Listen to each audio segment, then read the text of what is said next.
President Biden's COVID diagnosis is again highlighting different approaches to handling the coronavirus response. Here for an update and her perspective is Dr. Deborah Birx, author of Silent Invasion and former White House Coronavirus Task Force member. Doctor, thank you so much for making the time for us today. We appreciate it.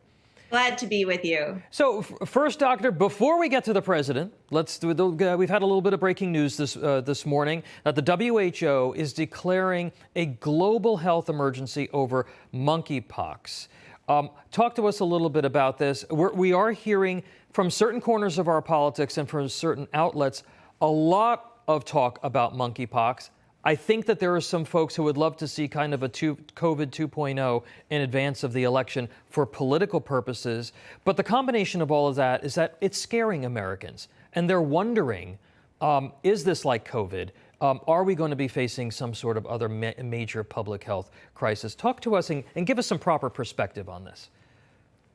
Well, thank you. And it's really an important question right now, especially with the WHO declaring it a global public health emergency. I think what's really important to me is the mistakes we made early in COVID about not making tests available through our commercial laboratories and our private sector and not using the full strength of the American technology. We got behind, way behind in monkeypox again, just like we got behind in COVID in January and February. And so 2.5 years into a pandemic, we're making the mistakes all over again with a new virus. And I think that's what worries me, that our institutions are not learning about aggressive private sector engagement and making tests available to every American.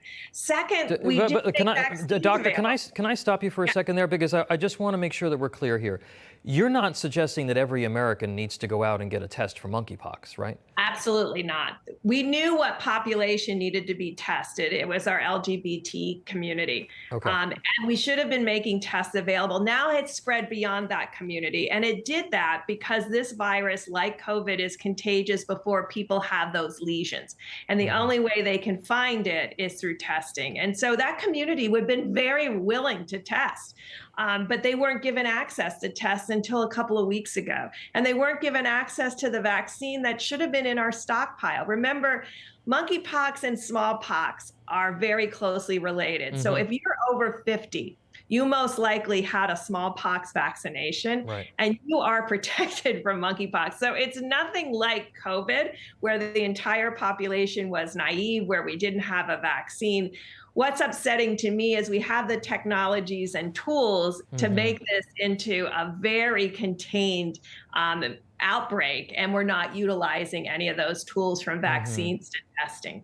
And let's just be clear, it does not spread the way that COVID spreads. Correct.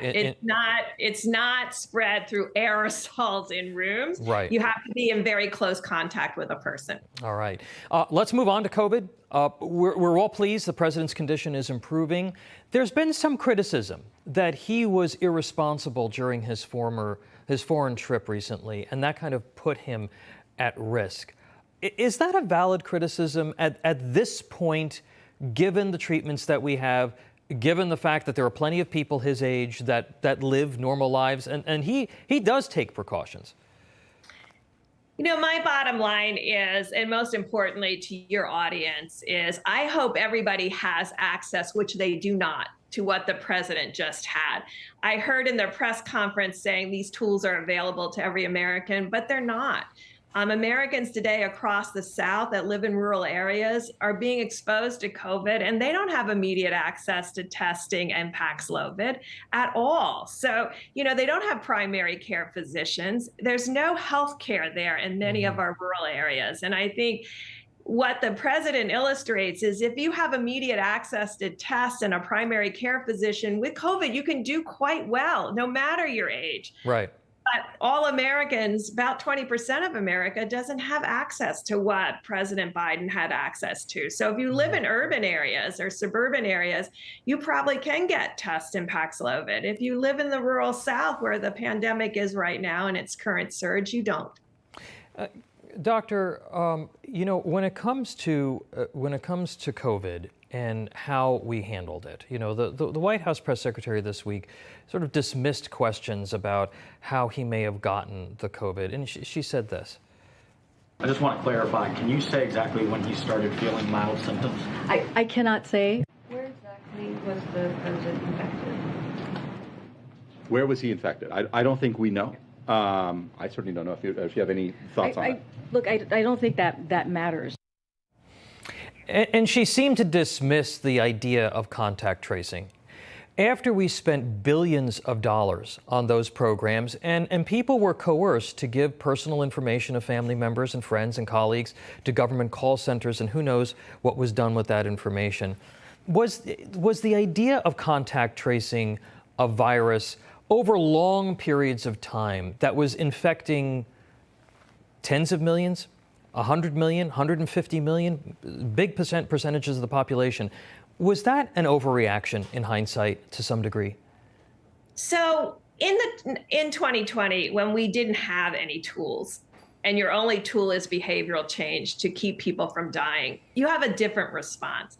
Today, we have tools to prevent severe disease, including Paxlovid, but you have to get it really early. And I think what's upsetting to me still is, I mean, if you want to throw out contact tracing, throw out contact tracing, but then give family members that have vulnerable family members in their household the access to test and Paxlovid so that they can save their family members. We know this virus is highly contagious. And just the second piece of this, we don't know how well the vaccines protect against long COVID. There is not complete data. We should have that data. I mean, when you say you're going to follow the data and science, it means you actually have to get the data and do the science.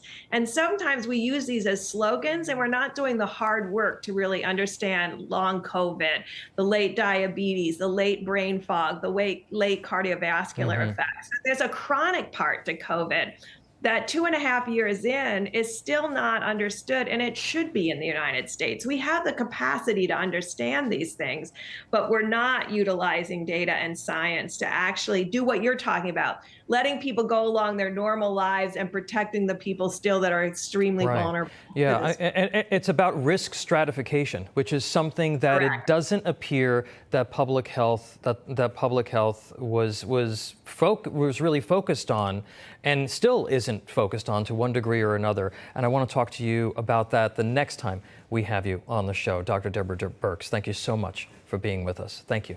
Glad to be with you. Thank you.